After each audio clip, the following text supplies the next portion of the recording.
The most expensive state Supreme Court race in U.S. history results in a blowout win for Susan Crawford. Unofficial results showed the liberal candidate Crawford defeated conservative Brad Schimel by 10 points, and the 2.3 million total votes cast equals a 50% turnout rate, both of which are records for a Supreme Court election in Wisconsin.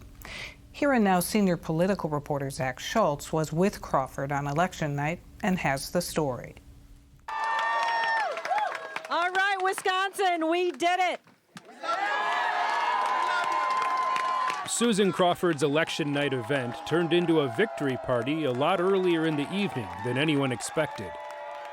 As the polls closed at 8 o'clock, supporters were preparing for a long night and were caught off guard as national election observers started calling the race for Crawford. Soon enough, retiring Supreme Court Justice Ann Walsh Bradley came to the stage to announce Crawford had won her seat on the court. Justice-elect, the future of the Wisconsin Supreme Court, Susan Crawford. She took the stage with the rest of the liberals, showing this election was not just about one seat, but securing a liberal majority on the court for at least the next 3 years. Today, Wisconsinites fended off an unprecedented attack on our democracy, our fair elections, and our Supreme Court. And Wisconsins stood up and said loudly that justice does not have a price. Our courts are not for sale. The numbers aren't gonna turn around. They're too bad, and we're not gonna pull this off. In Pewaukee, Brad Schimel had planned for his band to play a much longer set list, but had to cut it off early to tell his supporters it was over. I've called Judge Crawford and conceded. No. You gotta accept the results.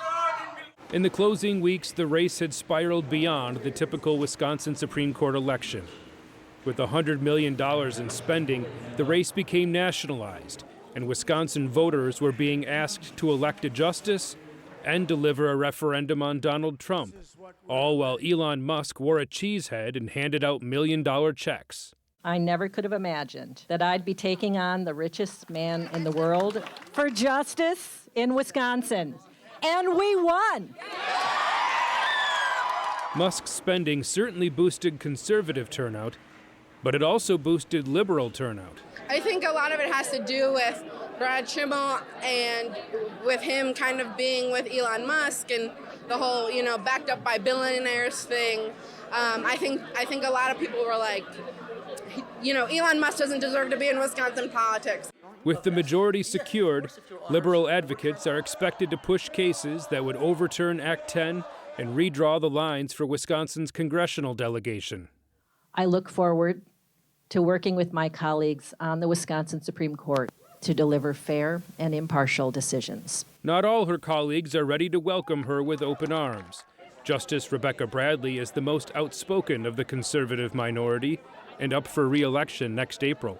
I think with Judge Crawford's win, we're going to see a continued politicization of the judiciary, and unfortunately over the last couple of terms, my four liberal colleagues have ruled uniformly with the Democratic Party, which is why you saw all this money come in. Crawford will take the bench in August to start her 10-year term. Together we will confront and overcome the challenges we face.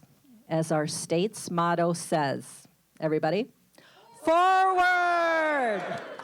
Thank you from the bottom of my heart, Wisconsin. I am forever grateful. Thank you. Reporting from Madison, I'm Zach Schultz for Here and Now.